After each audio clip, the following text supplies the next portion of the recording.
Westlake, his first time on national television. He's staring at an opponent, opened up with a turkey right away.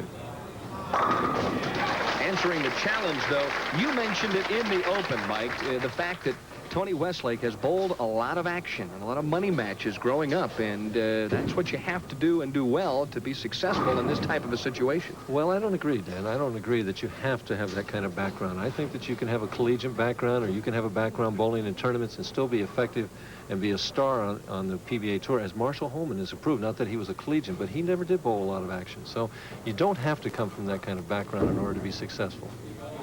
At least not in my opinion. Anyways, he leaves a solid 4-7. You know, I always think back to the Lee Trevino type of a situation. I'll tell you, it's one thing to go out there and play for somebody else's money, but when you got your own in your back pocket, it makes you concentrate a little bit harder. Well, with some players, it's obviously worked for Tony Westlake. It worked for Dale Eagle, but we've had other successful players out here that don't have that kind of background. Westlake trying to cut the lead just a little bit. And he's got a Dutch 200 game going, but he is trailing at this point. Jim Harvey, with 3 straight strikes, leads by 20 pins.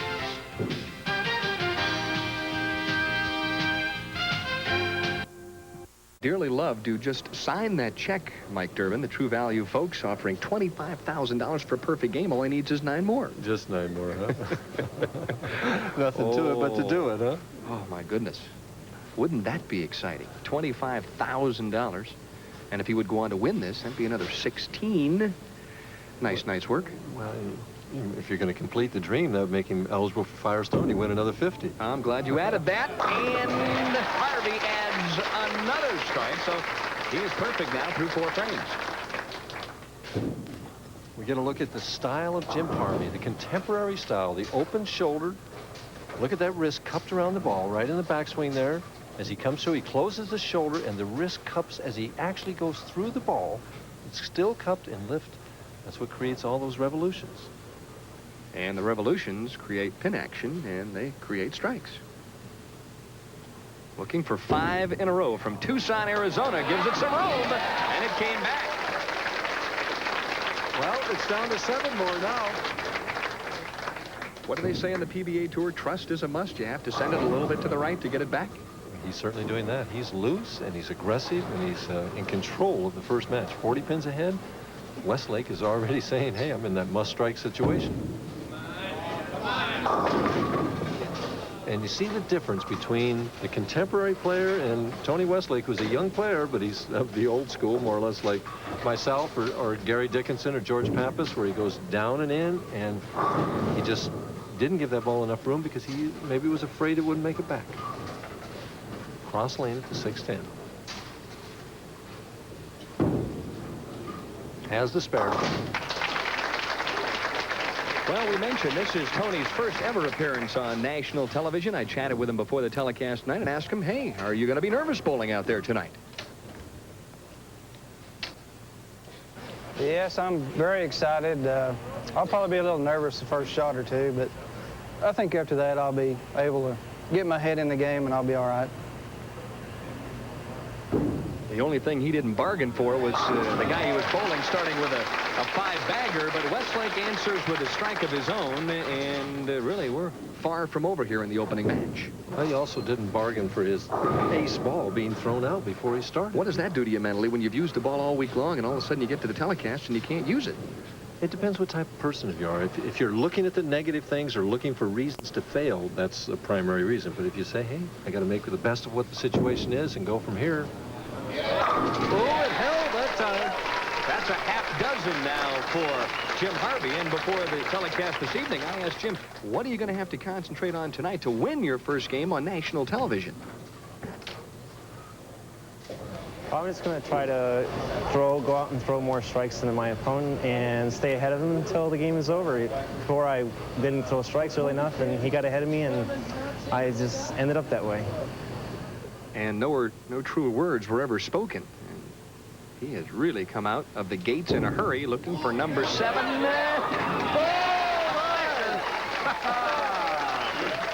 Oh, he just shredded the rack, Mike Durbin. Those pins never had a chance. I'll tell you what, it's down to 5 now. Then we're counting them off. That 25,000 is getting closer and closer to having Jim Harvey's name put in there.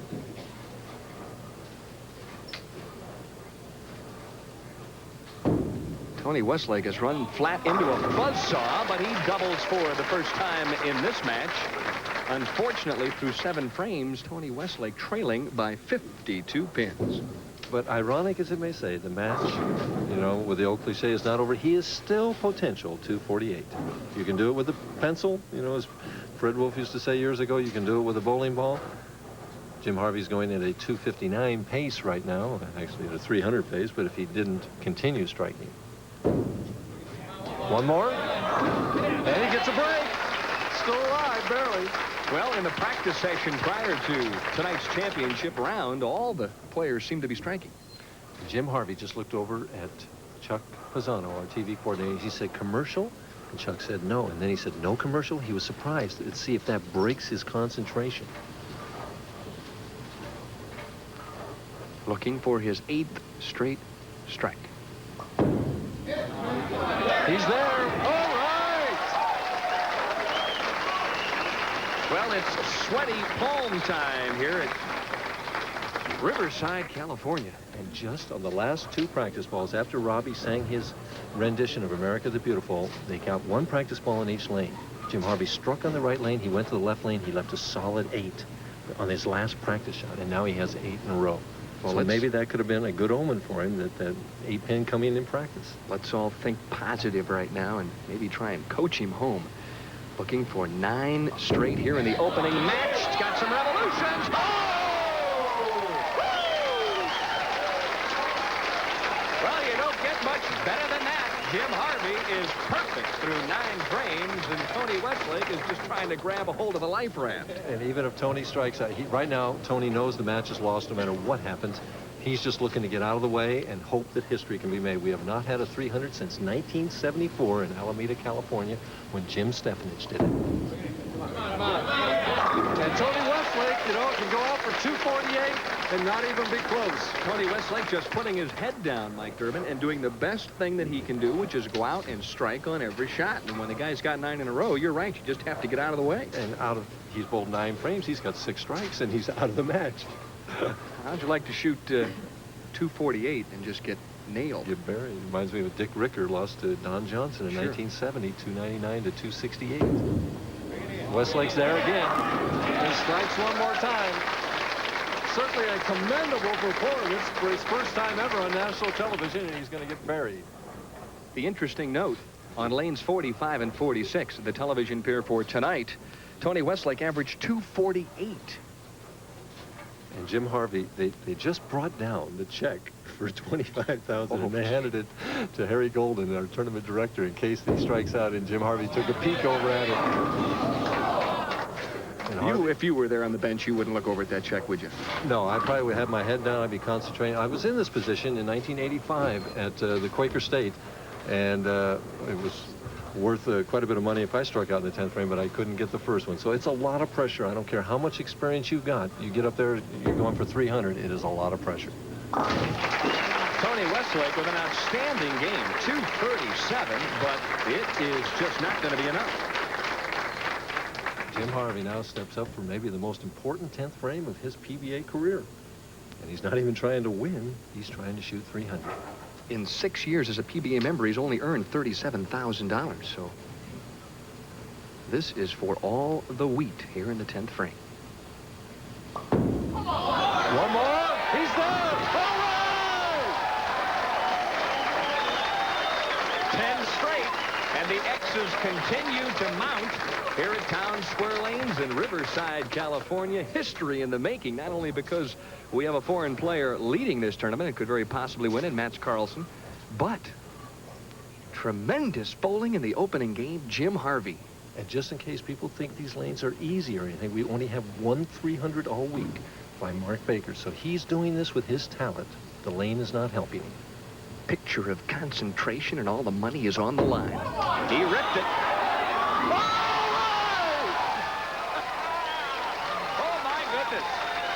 It's lights out right now, and the fans here are going wild. Now, Mike, you're in a situation situation where you're very hyped up now. You're very tense, and obviously the adrenaline flowing. What do you tell yourself on the crucial 12th shot? What you tell yourself is, I want to throw this one just like I've thrown the other 11. And did you hear the crowd? The crowd really came alive. They really come alive after that 11th one because they know this one's for history and $25,000.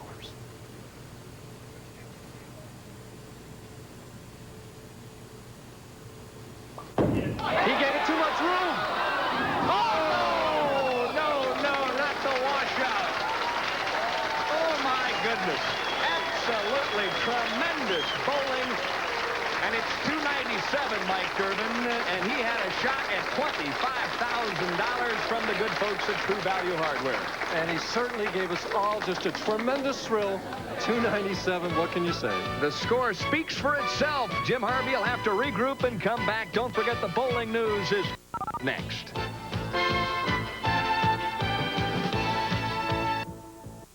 And this is a shot, Mike Durbin, I think he would love to have back. And it's just a case of the feet going it too fast, and he knew immediately that he'd given it too much room, and it was out the window, and it wasn't going to make it back, even with all his power. And he leaves the 1-2-10. We get a look at the front. He wanted to get it over with in a hurry. He's looking at the target, but watch his reaction. As soon as he lets it go, he knows. And he knew that there went his chance for $25,000. And those dollar signs were in his eyes, but he comes up a little bit short. Back with the bowling news right after this.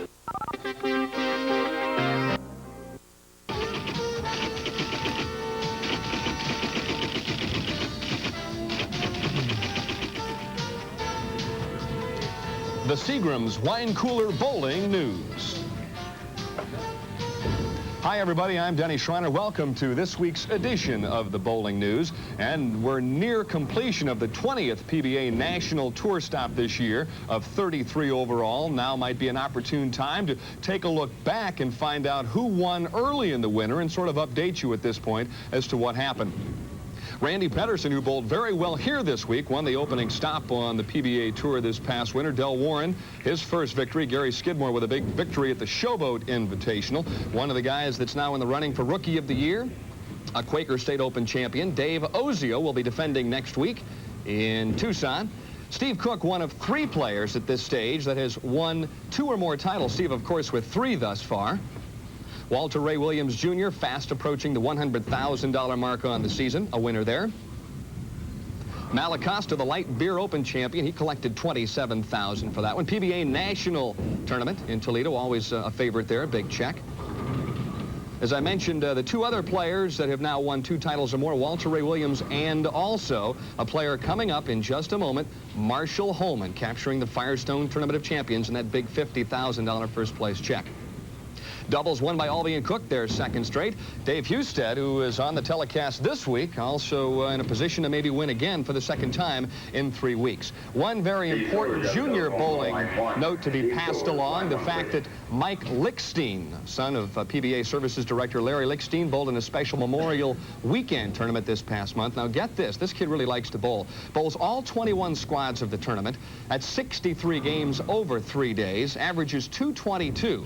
And so professional ranks for him probably somewhere around the corner, but before he gets to that stage, he'll be bowling Sanction League play with the adults, and he'll be taking 23 junior bowling titles along with him. So Mike Lickstein, obviously, with a very bright bowling future.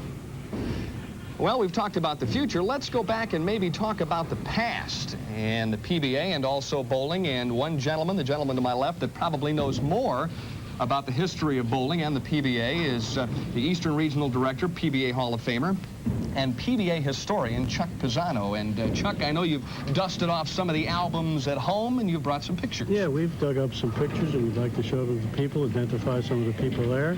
I'm sure they'll recognize most of them, and some of them will be surprised. Here we take a look, and oh my goodness, look at this. This is in the early 60s, and of this group, 12 went on to National Hall of Fame recognition. If you think Weber's thin now, just take a peek at him there.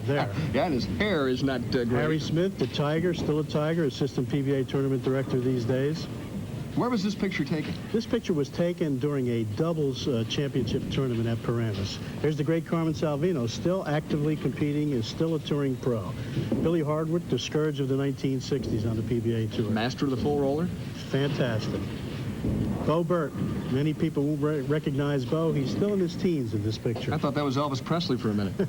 There's the person most people consider the greatest bowler of all time, Don Carter. Here's a shot now. This is Dr. Joyce Brothers. Many people don't realize. Dr. Joyce Brothers. Many people don't realize she got her first fame on the $64,000 question because she was an expert on boxing, not psychology. The gentleman there helping to teach her how to throw a right hook is the former light heavyweight champion of the world, Gus Lesnovich. There's a great shot. If you notice on the right is the Brown Bomber, Joe Louis. Third from the right is Gene Fulmer, former middleweight champion. And the gentleman in the front is Johnny Johnson, former stage and screen star, who also did the Make That Spare bowling show. How about Frank Esposito there in the center, too? This is my favorite. I'm not going to tell you who this is. Bowling fans, we're going to have a trivia question here. We're going to give you a chance to take a look at this guy. I thought it was Spencer Tracy at first, or Bill Veeck. Nope, he celebrated his 81st birthday last week. That's a small clue. That doesn't help me any. That doesn't help you. He was a very colorful and controversial gentleman in baseball. In baseball. I wonder if anybody at home has guessed this. Once played shortstop for the New York Yankees. I still don't know. Managed the Giants and the Dodgers. This is getting very difficult and embarrassing. Leo the Lip. Leo DeRocher, when was that taken? Leo was the first commentator on the Jackpot Bowling Show, did the first two shows, 1959. And gave it all up to go back to baseball. Chuck, thanks for stopping by. I know you're getting ready to fly out a little bit later this evening. Pleasure to be here. I'd like to say hello to Mandy and Linda. Now that you got all your plugs in? Right. Thanks for stopping by, Chuck Pisano. Segment of the Bowling News has been brought to you by Seagram's Wine Cooler. It's wet and it's dry.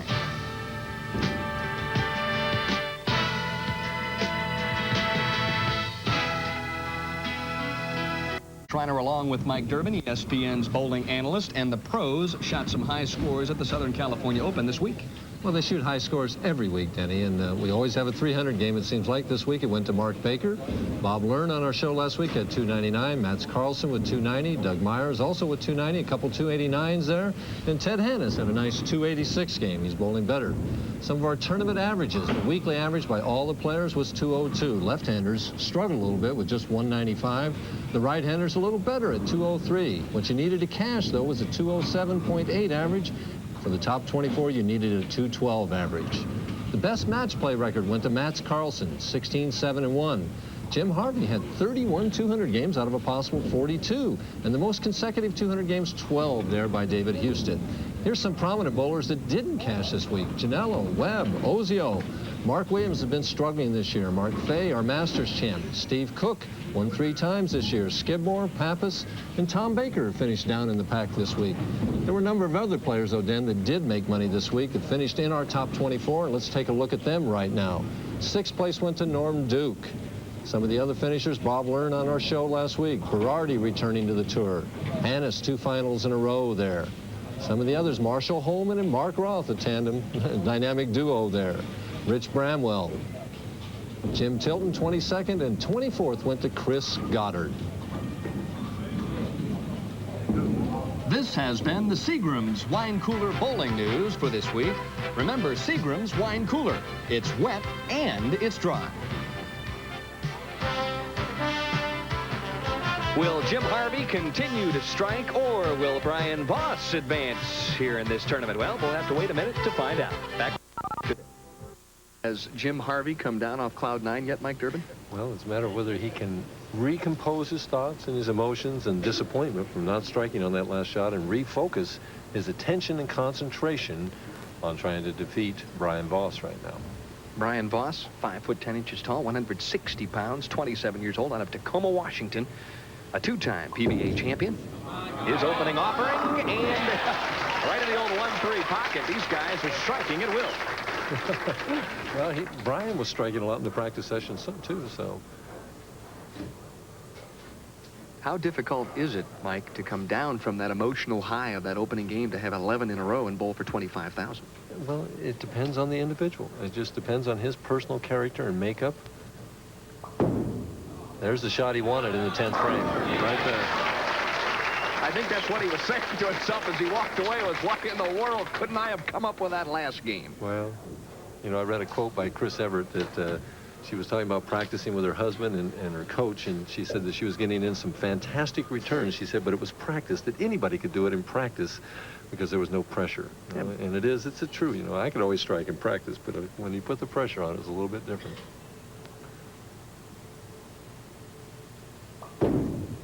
Trying for a double. And has it. Well, Jim Harvey is now struck on 13 out of 14 occasions. That's a pretty nice percentage, Mike. Well, he's striking every time he hits the 1-3 right now. It's called loaded up, get me on the approach, and push me towards the foul line. Brian Voss could tie the match up on the right-hand lane, lane number 46.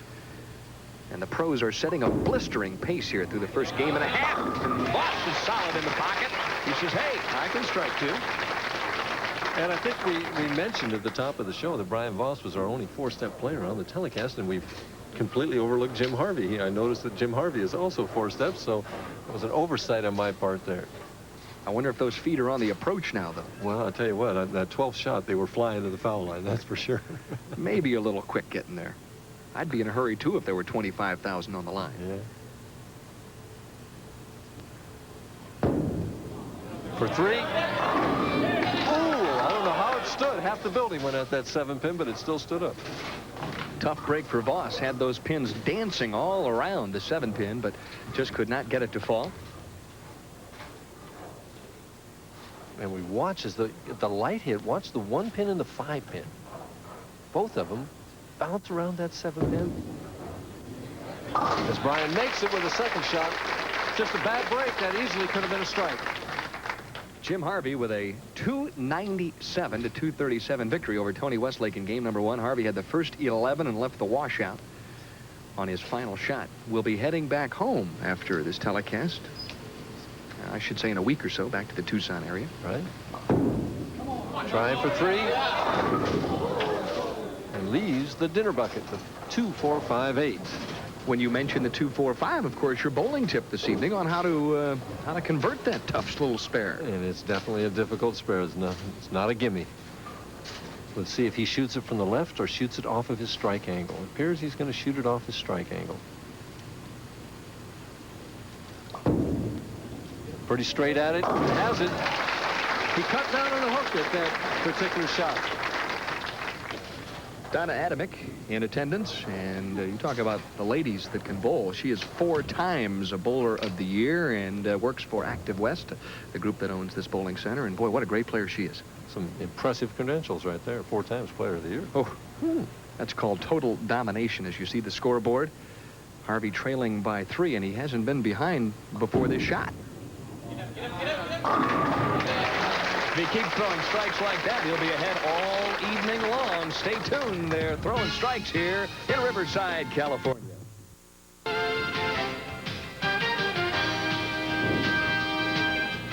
It's 228. Jim Harvey, 166. Coming up next, Mike will explain how to make that tough 2-4-5 spare.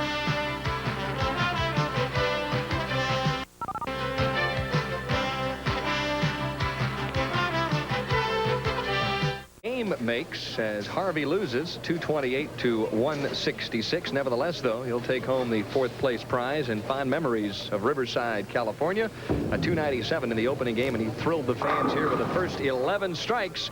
And bowling fans, if you ever have a chance to leave that 2-4-5 on the left side, stay tuned, because Mike's bowling tip will be coming up in just a moment or so. The $140,000 Miller Lite Challenge live Wednesday, July 9th, 9 p.m. Eastern Daylight Time. Then we go on for the $115,000 Austin Open in Texas, where I now reside. And then it's off to Edmond, Oklahoma for the $125,000 Hammer Open. First time the pros have been back in the Sooner State in, I think, the past 13 years. Ought to be a great tournament down there. From there, we go on for the Molson Golden Bowling Challenge in Windsor, Canada. That'll be live Wednesday, July 30th at 10 p.m. this time Eastern Standard Time, 7 p.m. Pacific Standard Time. Really tough, that pesky 2-4-5, and if you throw the ball a little bit too far to the right, you can chop it off. But stay tuned. Mike will explain how to convert that tough spare.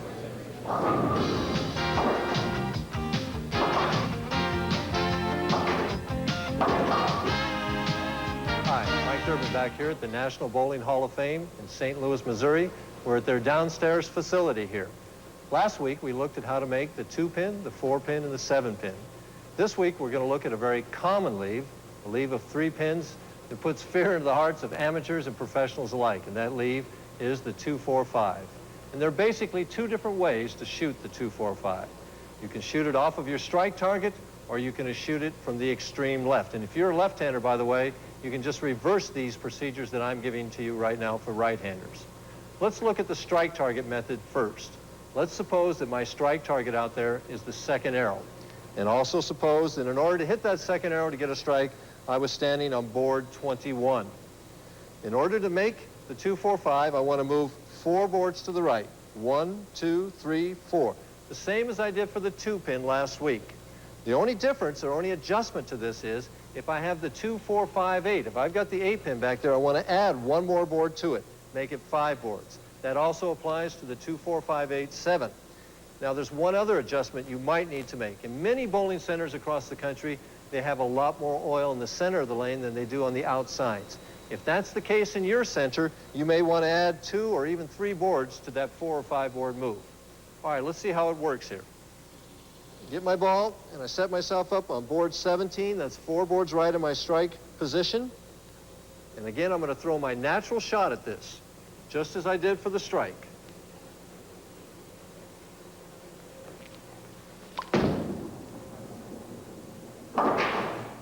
That's how you make the 2-4-5 from your strike target.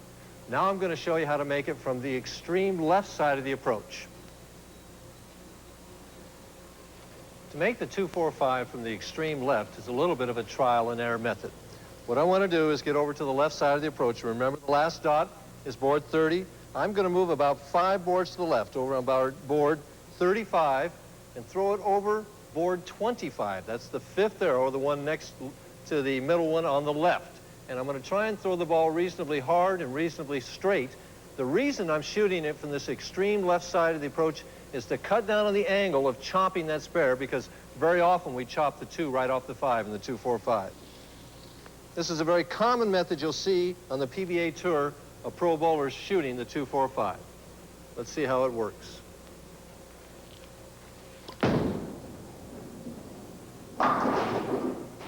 That's how to make the 2-4-5 from your strike target and from the left side of the approach. Remember, everyone misses the 2-4-5 sometimes. The thing to do is to keep a positive attitude toward it and try and improve your percentage the number of times that you can make it. Next week, we're going to look at the 1-2-4. We'll see you then. Brian Voss is headed for the semifinal game, but standing in his way, Dave Husted, a red-hot bowler out of Milwaukee, Oregon. That match coming up. Here's a look at our prize money for this week. We've already seen 5th place has walked home with $4,000. Tony Westlake got that. $5,000 for 4th. Went to Jim Harvey. The loser of this match is going to take home $6,000. $82.50 for 2nd place, and 1st place is going to take home $16,000 this week. Dave Husted and Brian Voss, and Husted will open up on the left-hand lane, trying to win his 2nd PBA title in a 3-week span. Just 2 weeks ago, captured the Kessler Open in Dublin, California, and he has been the player to beat on the PBA Tour the last month. He's got it going, but he was the player that struck the least in the practice. He saved it all for now, huh? So much for that theory. Why do these guys do that to us, Mike? They go out there, it looks like they're struggling a little bit, the lights go on, and whammo into the 1-3. I'll tell you, you know who used to be famous, and that was Earl Anthony. I would watch him in practice, and he would be struggling. He'd walk on the show 2:30 right out of the Gators. I mean, just... Yeah, he had a habit of doing that, didn't he? He sure did. Brian Voss trying to get even here in frame number 1, and he does. Voss, really, Mike, has a very solid, simple game. Has a very solid game. He has improved his game so much in the last couple of years. When he first came out, he learned to get that big hook, but he missed a lot of spares. He's learned since then now to throw the big hook. He's learned to throw it straighter. He's learned to increase his speed. Plus, he's learned to straighten the ball out at shooting most of his spares, so he bowls a lot more clean games now. Doesn't beat himself now like he used to. Brian Voss through 42 games this week, averaging .213 and gets a bit of a break as he washes away the bucket, and he'll just have a 1-pin spare. And we see the characteristic of lanes 45 and 46 coming into play right there. 45 being just a little bit tighter than 46. The ball didn't quite make it back for him there. 46, that ball would have rolled back and gotten a piece of the 1-3 pocket. Always have to feel fortunate, though, when you have that bucket and you lose 3 or 4 pins there. Right, and he misses the 2-pin. A mental error. And boy, oh boy. That can unnerve you. I mean, you know, you tell yourself, well, forget it, it's past and everything else, but still, you know, there's just no reason that a professional bowler should ever miss that. Dave Husted would like to seize an opportunity here to jump out on top. Swings that a little wide, and he leaves the bucket on the right-hand lane. And he's trying, it appears to me, for more speed and more loft. And he just never got out of that thumb hole clean. He didn't have a good release at that. The ball never really bit the lane, and that's the result. And we talked about the 2-4-5 in the tip, and this is the 2-4-5-8, which is even a little more tougher. Straight at it, makes it. Dave Husted, without a doubt, is bowling with a great deal of confidence, having won just 2 weeks ago, and I asked him if that would be a key on tonight's telecast, bowling with all that confidence. Well, Denny, I've been bowling very well the last couple of weeks. I feel real well mentally and physically. If I can get a little rhythm going and possibly throw a few strikes early, the other guys better watch out because I'm ready to win again. That's how you like to hear him talk, isn't it? Mm-hmm. If I was his sponsor, I'd be liking that. Maybe his wife is his sponsor.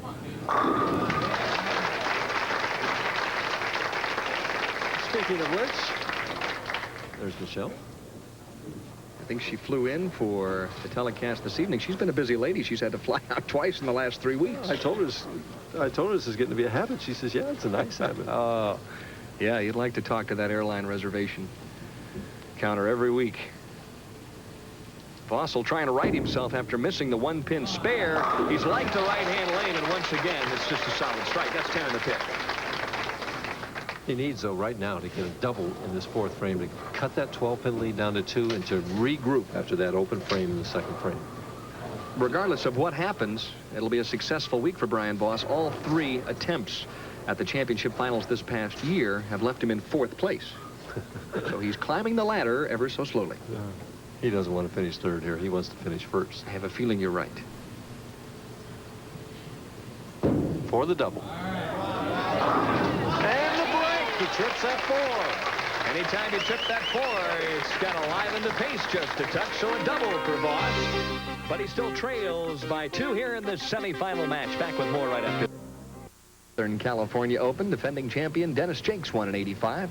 84, Gary Skidmore won. You remember 1983 when Jimmy Pritz thought he had lost and Don Janello threw that Greek church and lost. George Pappas won in '82 and Tom Baker in '81.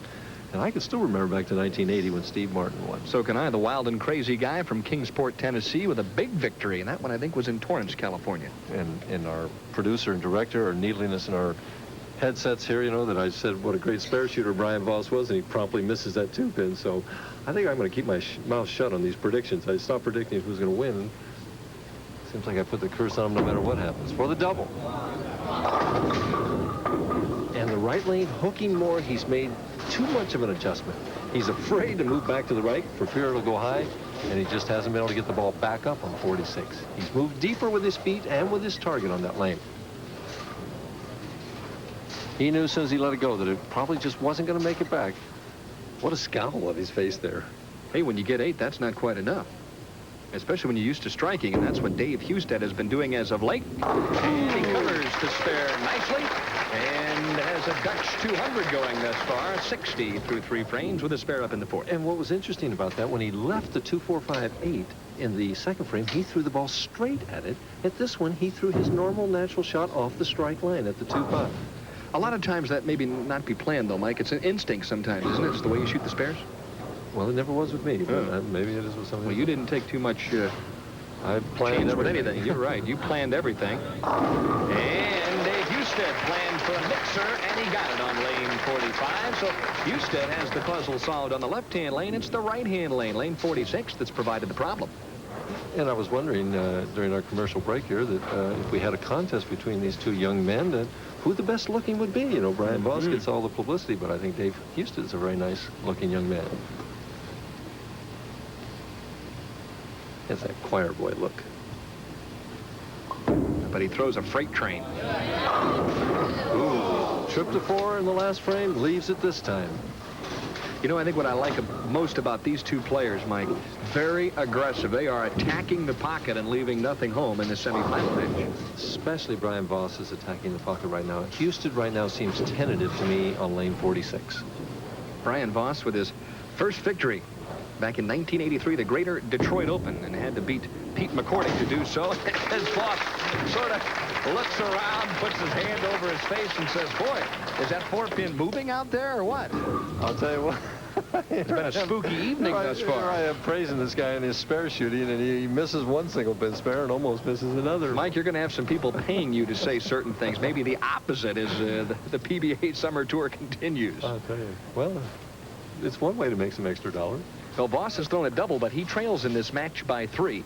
In frame number 6, got that one out long on the lane, and it's a solid 9-pin, which really should not be standing at this point.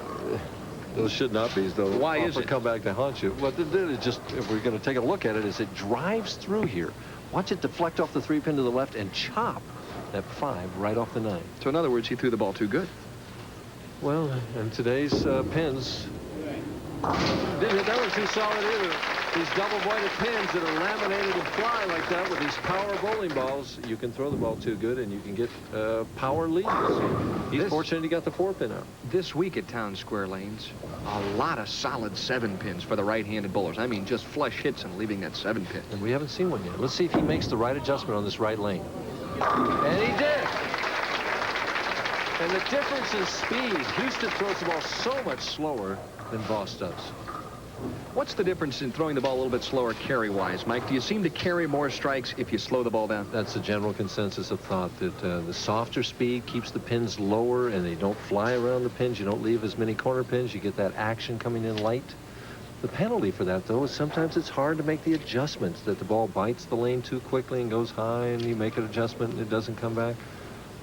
I don't think some of the fans really have any idea how difficult it is to read those lanes under all this pressure and keep making the adjustments. Husted looks for the turkey on the left-hand lane, and he gets it. And so Dave Husted, now looking for his second title in a 3-week span, leads Brian Voss in the semifinal game by 24 pins.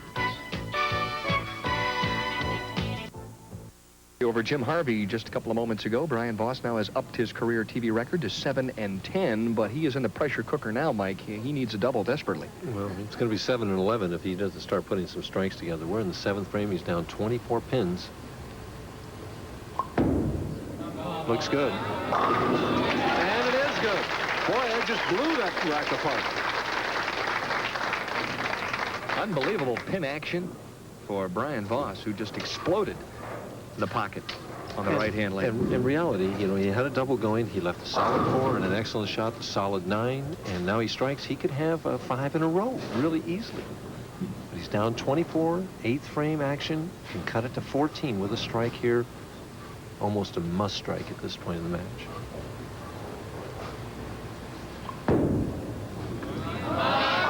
Oh, the 4-pin again, the 4 and the 9 on that left lane.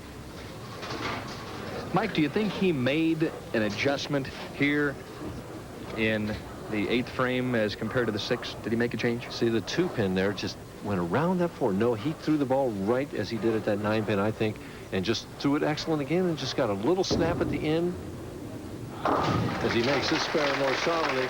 It's just bad breaks. He's throwing the ball well, and he's got the ball in the 1-3 pocket. He's doing his job. The pins just aren't falling. That's part of the sport of bowling. It's just part of what happens out here. The difference between winning and losing, in most cases, tripping the old 4, or maybe slapping out that half-10. Well, remember, Billy Hardwick used to be famous for tripping that 4.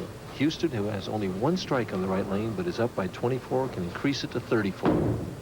Good loft. And good result. Now he's wired on both lanes. This match this evening almost reminiscent of the one 2 weeks ago when he won the Kessler Open. He was very aggressive in his opening match, made a couple of great adjustments, and just was flush for the entire night.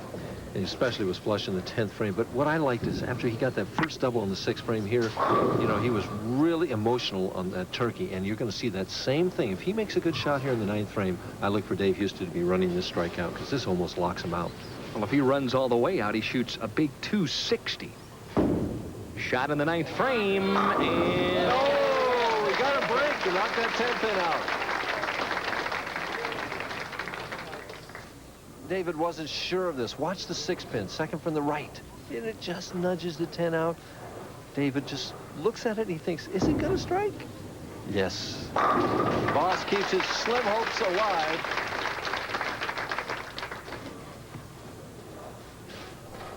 Can strike out for 216. David Husted's going in the 239 pace. Even if he opens, he's going to finish in the 220s.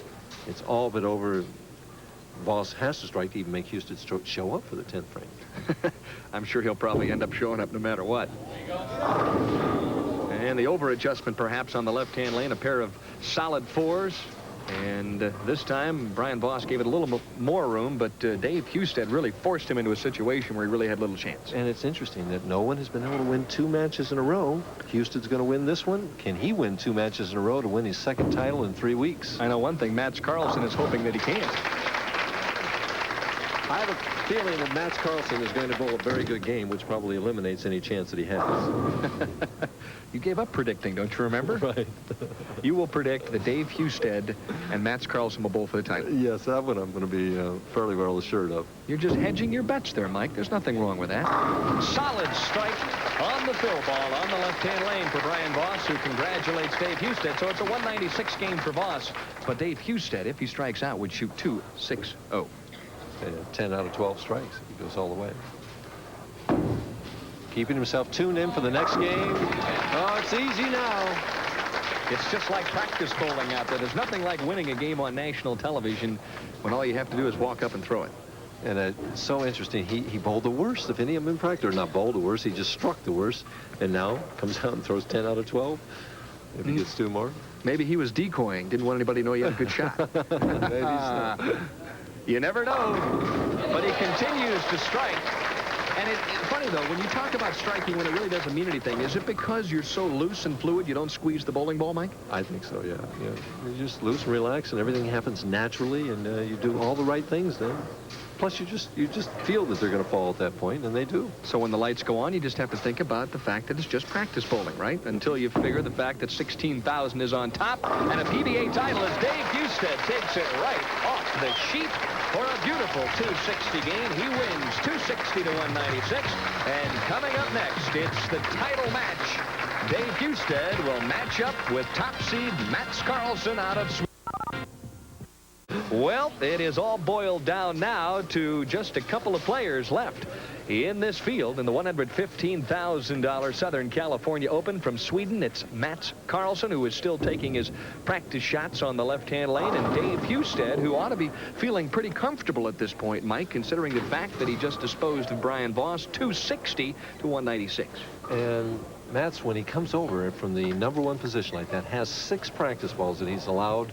You can take him in any fashion on the pair of lanes, and he spent most of the time bowling on lane 46 on the right lane. He's taken at least, I think, 4 practice shots on this right lane. Now, when you talked to Mats before the telecast this evening, he said he liked the right-hand lane better than the left, didn't he? It hooked a little bit more for him and would roll back, so he liked it. I thought that he would opt to finish on that lane. We'll see if he does.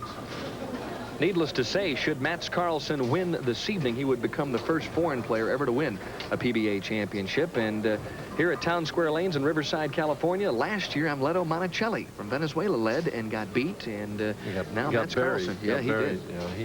Amleto last year just never got on track. I think he bowled 140 or 150, and Dennis Jakes just buried him. Crowd grows quiet.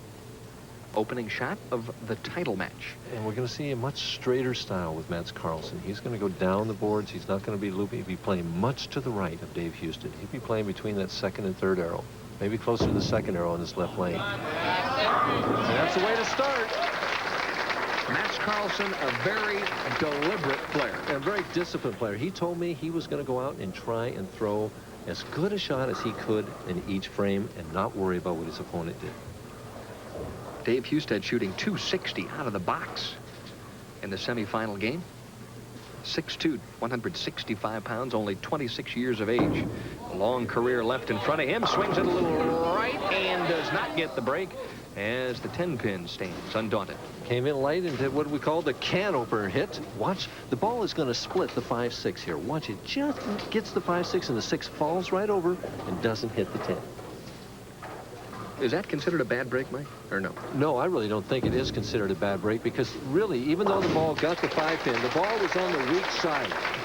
And it didn't have enough power to drive through where that 6 could get the 10.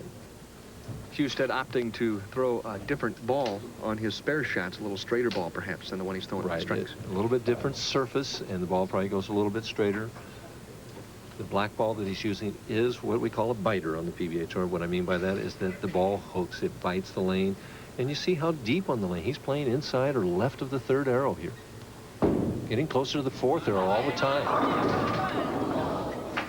Trips out the 4 and leaves the 9. Could have been disaster. And he shakes his head yes, and I think what he's telling himself is that he has to make the adjustment, a little bit of adjustment. He got away with something there, didn't he? Watch David here. 5-step player, gets the ball down quickly, then catches up with a high backswing. Look at the left arm out, way back, straight through, follow through. And he gives the crowd a thrill by nicking the spare. Well, the pros are obviously saving the wood here on the spares tonight. They don't want to hit those pins too hard.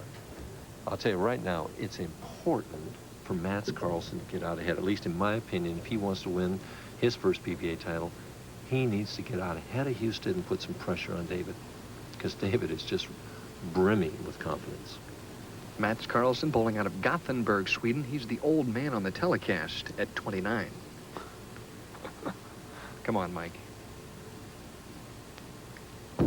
For the double. Has it. Max Karlsson, a very cool customer, no question about that. You don't lead a PBA tournament unless you're tough in the clutch. Watch Max push the ball out before he ever steps. Then it's 5 steps. And somehow, without going fast, he manages to catch up. At the top of the swing, he twists that ball around. Long slide. Good follow through. Left arm out for balance. I don't recommend pushing the ball out like that. I recommend stepping and pushing together. But Max has made it work for him. And he's been a champion bowler in Europe. He was the best bowler in Europe for a number of years. Made it work this week. Had the best match play record, 16 wins, 7 losses, and 1 tie, and he averaged .215 per game. Looking for the turkey on the left-hand lane, and he likes the shot, and rightfully so. It's solid in the 1-3 pocket. And it's amazing he wasn't striking in the practice balls. And the 6 practice balls he got, I didn't see him throw a strike. And he comes right out. There's just something special with those guys that have that inner quality that they can come out and perform when it counts. Dave Husted, who struck 10 times in the semifinal game, needs one desperately here to get back on track. And he's perfect. He's not daunted by that turkey that he's staring at. He is just full of confidence, and he knows that he can still win this match easily. He asked for a re-rack on lane 45. This tournament very, very close indeed between Karlsson and Husted to lead the event. Last night, the position round game, David trailed Max Karlsson by only 43 pins. So had he won last night by 14 pins, he would have been the top-seeded player. And with 2 games to go, he was the leader. Karlsson caught him in the next to last game and won the final game to claim the #1 position. Dave in round number 5 averaged a blistering .231 to take the lead in this tournament, but Max wrestled it back late last night. Looking for the double, gave it plenty of room, and it is enough as the ball came charging back. So Husted answers with a double of his own, and Karlsson leads by 11.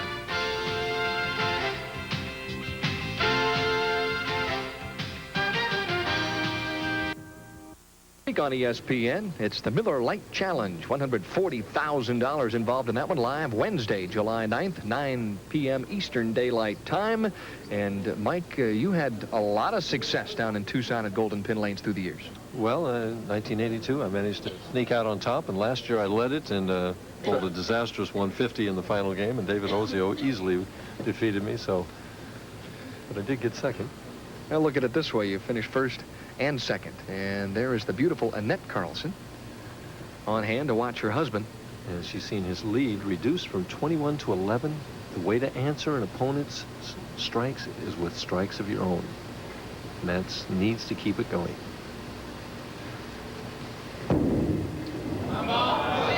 And he does! Matt Karlsson picking up where Jim Harvey left off. Matt Karlsson with an unusual style, as we'll see at the top of his swing here. It's reminiscent somewhat of Billy Whaley years ago. He almost does a complete figure eight. He pushes that ball out. The top, he twists it around there and then brings it back. Whaley used to do that years ago. And he used to strike, too. Just like that. Jim Harvey out of Tucson, Arizona, started with the first 11 in the opening game of our telecast this evening. Had he struck in the 12th, it would have been $25,000 from the good folks at True Value Hardware. Well, Matt Karlsson has the first 4. And he's not thinking about that right now. He's thinking about, and what? Something got broke his concentration or something. The ball didn't feel right. Something happened along the way. Something with his foot. I don't know. think he slipped on his second step, to tell you the truth. It could have been just exactly that. But he did the important thing. It's hard to do once you start. start. Difficult to break your concentration and your rhythm and stop and say, wait a second. That's like stopping a golf swing. It's very difficult indeed. Watch, and I couldn't tell from that whether he slipped or what it was that bothered him. I think the footwork went awry. Nevertheless, he resets, and we'll look for a 5-bagger in the title match. Looks good. And carries it. The pros have really put on a dazzling display here this evening as they have enjoyed their share of strikes here tonight in Riverside, California. Matt Karlsson showing that the down and in players can rip that 5 also. What's a down and in player? Down and in player is one that just... It's the opposite of Dave Husted, right? Right, goes down the boards and likes to break in. And Husted stays right with him. I mean, he is undaunted right now. He's just not paying any attention to what Karlsson has. He's just saying, hey, I can strike also. Mike, there's no defense in the sport of bowling, is there? Well, they say that, but you know, when you can get up there and strike yourself, even though that's offensive, it creates somewhat of a defense also, because it puts pressure on your opponent. Be a lot more fun to go tackle the guy, though, wouldn't it? Dave Husted trails by 21, but could cut the lead to 11 here in the 6th frame, and now he is bothered back. by something. He is bothered by the cameraman. The cameraman is doing something that has distracted Dave twice now. So difficult indeed, your peripheral vision, when you're up there on the approach. Any little movement that's pointed anywhere near in the direction of the foul line seems to pick up the pros' attention. I know it always did with me. I could see anything and everything, especially there's no one else bowling right now, just a 2 in the 60-lane center for 4 in a row. 2, 4, 5. He just could not regroup and get his concentration back together. I'm surprised he doesn't look over at that cameraman, but that's what he's thinking, even though he has more class than to do that. You just can't let those things bother you. You have to be able to put them out of your mind. Switch his balls again to shoot the 2, 4, 5, using the ball that goes straighter. Has to make this to stay in the match. And woo! He kind of goes ooh himself. He took a look back on lane 45, and obviously he took a break and watched your tip on shooting the 2, 4, 5. Maybe he did. Sure. Karlsson with a 24-pin lead in 2 very important frames. Not only does he have 5 in a row and is still a shot at the true value of 25,000, but he can really put a couple of nails in Dave Husted's coffin if he can get 2 more strikes right here. Now, let me see if my addition is correct. 16,000 for first and 25 for the 300 game. Well, we went through this in the first game, didn't we? Whew, 41,000. A payday that would be. And on top of that, a trip to the Firestone Tournament of Champions. Again, he's not thinking 300 now. He is thinking win. And that's exactly what he didn't want to do. He did not let go of that ball cleanly. The thumb didn't come out of it. And he just kind of looked at his hand, and his wife, Annette, looks on.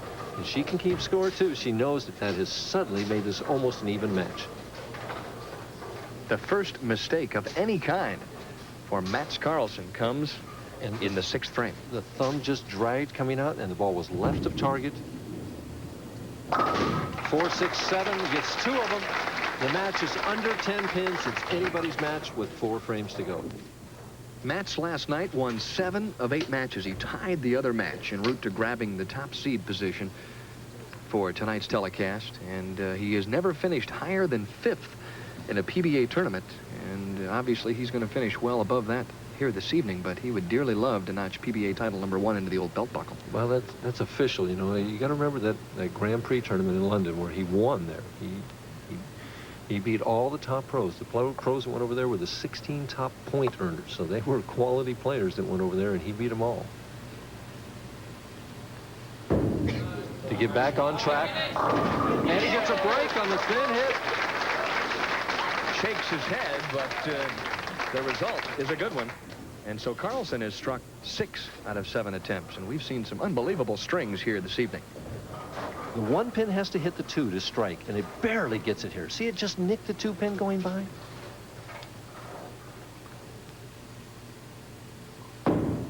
Husted down by 9. High. The 3-10, the baby split. And David knows this tournament's within his grasp right now. Karlsson is slipping a little bit, but he has to convert this 3-10. He just didn't give this ball enough room right through the heart of the pins. Could have had the 3-9-10 right there, which would have been a lot more difficult. Now he is deciding, what ball do I use? Do I use the ball that I just used, or do I use the other ball? He's going with a straighter ball. Dave Husted currently ranked 12th on the PBA money list with earnings in excess of $53,000. Would soar up to near 70 if he would win here tonight. Must make this split. Must make it. And doesn't. Shot it more from the right and not from deep inside. Opens it in the 7th frame and has handed Mats Karlsson back in a plus 20 pin lead. He's up by 22 now. Husted right now is in big trouble. He is still potential. 233 if he would strike all the way out. But right now it's getting late and he's down by 22. Karlsson with a potential 255 if he would take his game right off the sheet. Husted this time giving it plenty of room, like the effort and the result. Yeah, got a strike. Good shot. Nice. It seems like, Mike, the pros are always able to muster that concentration after they make a mistake and come back on the other lane and strike and get themselves righted. That's the difference between the ones that make it out here and the ones that don't. You know, you've got to be able to put those negative things out of your mind. Karlsson, still potential 265, but right now he's up by 22. Has to make the adjustment either on the quality of the release or moving on the approach on this right lane here. Good speed. And it held. Did you see that ball home with that speed? Well, obviously, if there is a turning point in this match, it could be the strike in the 8th frame, which set up the double. This was what we call the frozen rope. You get a shot of it. His target's right around, just right at that third. Now watch him twist the ball on the top of the swing. His eye is on the target. It's going to go slightly left of target. Right about the 13th board. He doesn't know whether it's going to hold, but it did. 32 pins ahead. He can almost put it away with a strike here. When you see that fist fly in the air, it normally means 10 in the pit. Although even if he strikes here, if Husted would strike out, it would not be over. And Dave Husted had to strike out a few times 2 weeks ago. And he was great in the 9th and 10th frame. Karlsson, only 1 mistake so far in 8 frames. Oh, what a pretty shot. His best of the game. His best of the game. He wants to be that first foreign player to win a PBA title, and he's going to do it. Or at least he has a good chance. Husted has to strike. This is must situation right here. The pressure is on. And does he deliver? Oh, yes. Boy, almost left that 8-pin. Might mention that in the position round last night, Dave Husted was hopelessly behind, struck out in the 8th, 9th, and all 3 in the 10th to make Mats Karlsson mark. If he does the same thing here, it'll be the same result. Karlsson would have to mark again. And it's not easy to mark to win a title, especially your first. Let's put it this way. Karlsson right now is not wishing anything ill, but he doesn't want him to strike.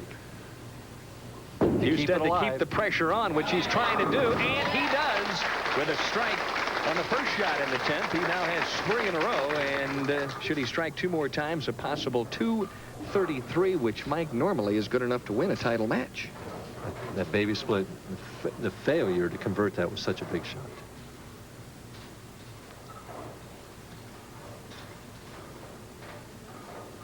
The excitement has been there all week long. This would put him in the 230s. Tie, 3-6-10, and Karlsson just about has it. The only thing that could beat Mats Karlsson right now was some kind of disaster. Going over the foul line, hitting his ankle on the ball, going into the channel, something disastrous like that.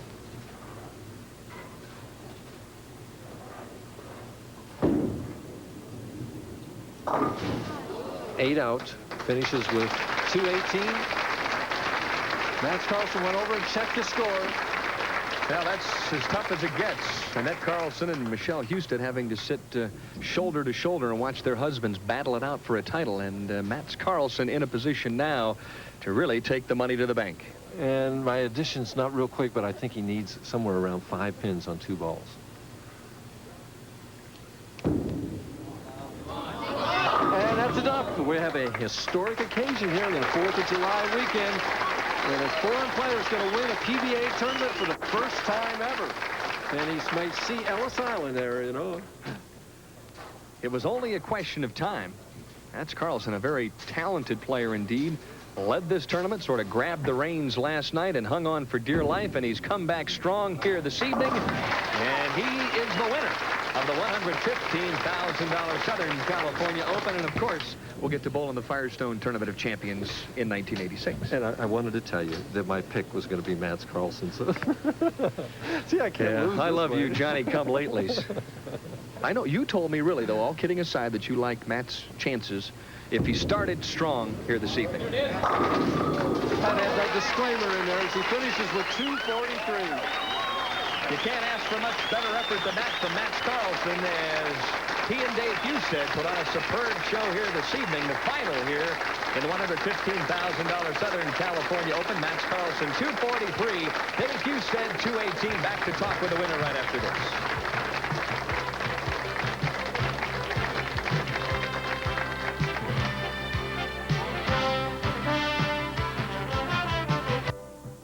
The winner of the $115,000 Southern California Open, Sweden's Mats Karlsson.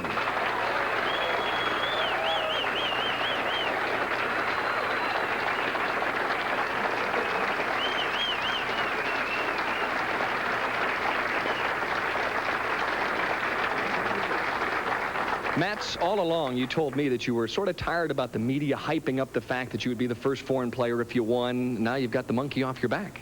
Yeah, I feel great right now. It's just such a feeling to win the first title here. I'm so happy.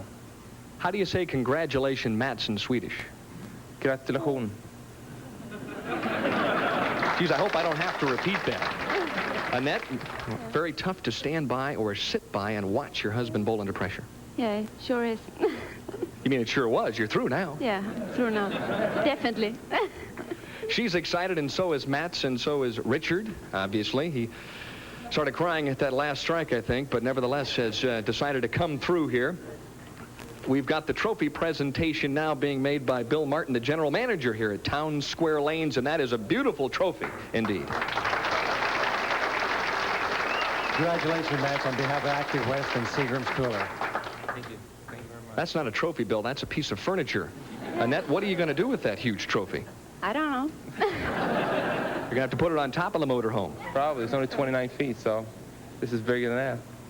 Well, the trophy is absolutely beautiful, but I'm sure that you're going to be even more excited as Mr. Paul Spiegel, the director of Active West, heads out and is going to present you now with a check worth $16,000. Mats, on behalf of all of us at Active West, it's my pleasure to give you this first place check for $16,000. Congratulations. Thank you very much. I appreciate it. Thank you. Mats, I know you've always dreamed about winning a PBA tournament. What does it feel like to finally accomplish that goal? I mean, everybody keeps reminding me of winning the title, and they started pushing me a little bit. So it's actually started to be a little more, I started to get more and more pressure. So it's feels great to get it over with. Now I can start working on my second one. Mike, I think you've got a question or so for Mats. Well, first of all, I just want to congratulate Mats. What a tremendous performance you gave. Come right out and bowl 240. You started off with 5 in a row, and then the split. Tell us what happened on the split, and then tell us the adjustments you made afterwards in the 8th frame. Actually, I used to hang in the ball. The right lane hooked a little more, so you have to be a little firm on that lane. So I used to hang a little much in that ball, so it hooked a little too early. And in the 8th frame? In the 8th frame, that's the one I hit light. Actually, I hang over that one too. I wanted that so bad, so I threw it a little wide. That's it. Well, I just want to know that you really performed well. You came through at the end, 8 out of 9 strikes, the first 9 frames, 243. You're the first foreign player to win. I know how good this guy is. He beat me back in 1983. He's going to win a lot more before he's done. You gave me a good tip there before we started. Do the same as you did in England in '83, and I did it. Congratulations. Mats, did it ever occur to you that you were in a position, having started with the first 5 strikes, to maybe keep it going off the sheet and win $25,000 more? Actually, I didn't think too much about it. What I had in mind when I was done in my 5th frame was how I'm going to do in the 6th frame. So I tried to push it away as much as I could. Well, you bowled brilliantly here this evening. Congratulations, the winner of the $115,000 Southern California Open from Sweden, Mats Karlsson.